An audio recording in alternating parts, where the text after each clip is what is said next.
Il ne le laissait manquer de rien. Cependant, l'enfant ne grandit pas et conserva toujours sa petite taille. Il avait les yeux vifs, la physionomie intelligente, et se montra bientôt avisé et adroit, de sorte que tout ce qu'il entreprit lui réussit. Le paysan s'apprêtait un jour à aller abattre du bois dans la forêt, et il se disait à lui-même: « Ah, si j'avais quelqu'un qui voulût conduire ma charrette !»« Père !» s'écria Tom Pouce, « je la conduirai bien. Vous pouvez vous reposer sur moi. Elle arrivera dans le bois à temps. » L'homme se mit à rire. « Comment cela est-il possible, dit-il. Tu es beaucoup trop petit pour conduire le cheval par la bride. »« Ça ne fait rien. Si maman veut atteler, je m'installerai dans l'oreille du cheval et je lui crierai où il faudra qu'il aille. »« Eh bien, dit le père, nous allons essayer. » La mère attela et installa Tom Pouce dans l'oreille du cheval. Le petit homme lui cria le chemin qu'il fallait prendre. « Dia, rue, dia !» Et le cheval marcha ainsi, comme s'il eût été guidé par un véritable charretier. La charrette arriva dans le bois par la bonne route. Au moment où la voiture tournait au coin d'une haie, tandis que le petit criait « Dia, dia !» deux étrangers vinrent à passer. « Voilà, s'écria l'un d'eux, une charrette qui marche sans que l'on voie le charretier, et cependant on entend sa voix. »« C'est étrange, en effet, dit l'autre. Suivons-la et voyons où elle s'arrêtera. » Elle poursuivit sa route et s'arrêta juste à l'endroit où se trouvait le bois abattu. Quand Tom Pouce aperçut son père, il lui cria « Vois-tu, père, me voilà avec la voiture. Maintenant, viens me faire descendre. » Le père saisit la bride du cheval de la main gauche et de la main droite retira de l'oreille son fils et le déposa à terre. Celui-ci s'assit joyeusement sur un fétu.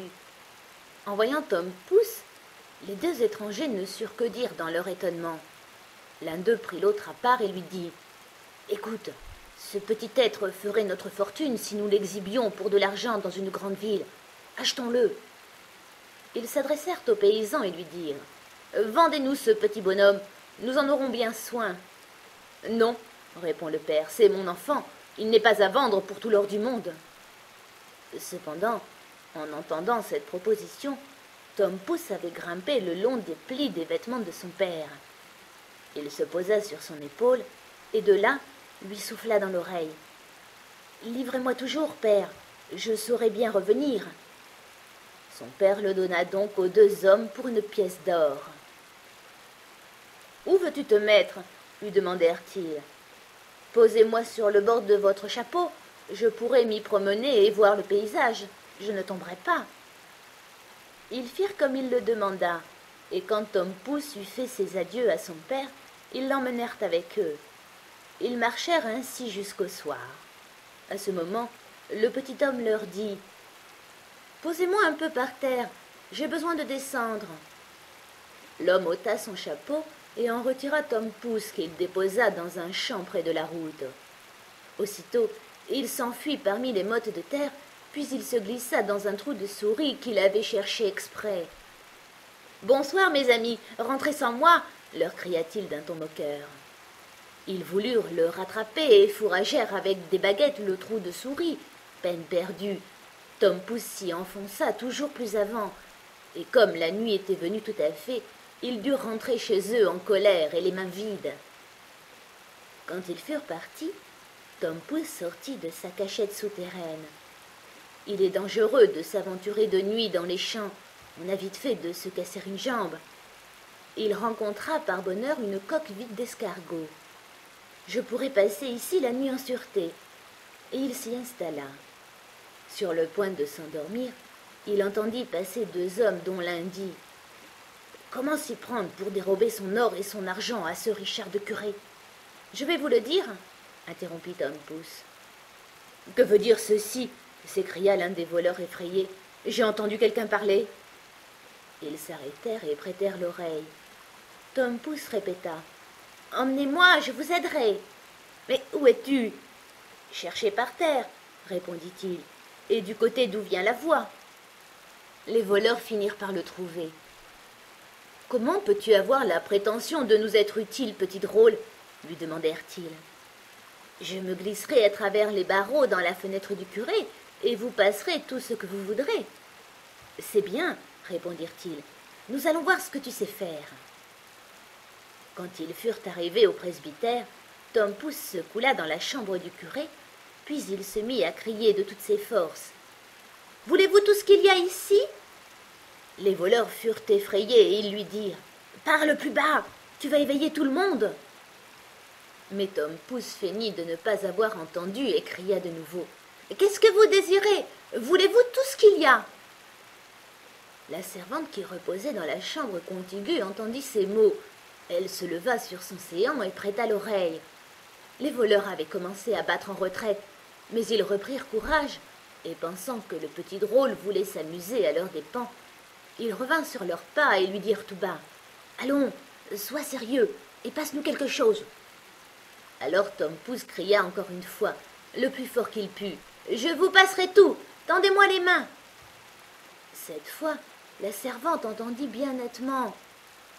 Elle sauta à bas de son lit et se précipita vers la porte. Les voleurs s'enfuirent comme si le diable eût été à leur trousse, mais n'ayant rien remarqué, la servante alla allumer une chandelle.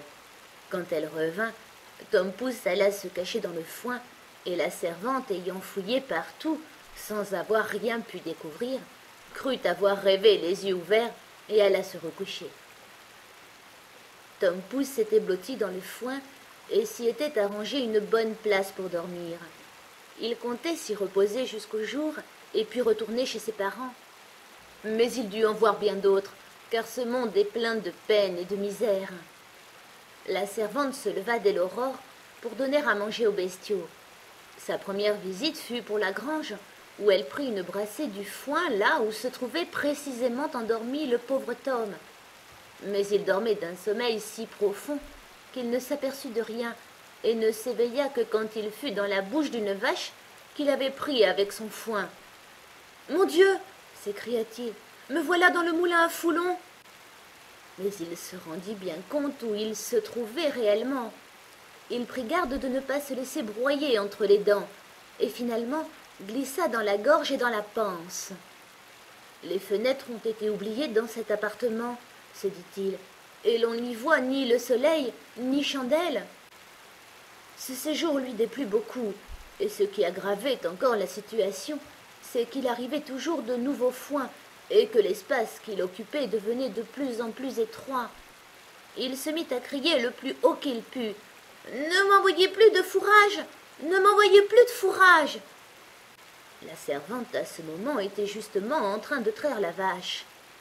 En entendant parler sans voir personne, et reconnaissant la même voix que celle qu'il avait déjà éveillée la nuit, elle fut prise d'une telle frayeur qu'elle tomba de son tabouret et répandit son lait. Elle alla en toute hâte trouver son maître et lui cria « Un grand Dieu, monsieur le curé, la vache parle !»« Tu es folle !» répondit le prêtre. Il se rendit cependant à l'étable afin de s'assurer de ce qui se passait. À peine eut-il mis le pied que Tom Pouce s'écria de nouveau « Ne m'envoyez plus de fourrage! Ne m'envoyez plus de fourrage !» La frayeur gagna le curé lui-même, et s'imaginant qu'il y avait un diable dans le corps de la vache, il dit qu'il fallait la tuer. Ainsi fut fait, et l'on jeta au fumier la panse où se trouvait le pauvre Tom Pouce. Il eut beaucoup de mal à se démêler de là, et il commençait à passer sa tête quand survint un nouveau malheur. Un loup affamé qui passait par là avala la panse de la vache avec le petit bonhomme d'une seule bouchée. Tom Pouce ne perdit pas courage. Peut-être, se dit-il, ce loup serait-il traitable? Et de son ventre où il était enfermé, il lui cria « Cher loup, je vais t'indiquer un bon repas à faire. »« Et où cela ?» dit le loup. « Dans telle et telle maison. Tu n'auras qu'à te glisser par le soupirail de la cuisine, et tu trouveras des gâteaux, du lard, des saucisses à bouche. » Et il lui indiqua exactement la maison de son père. Le loup ne se le fit pas dire deux fois.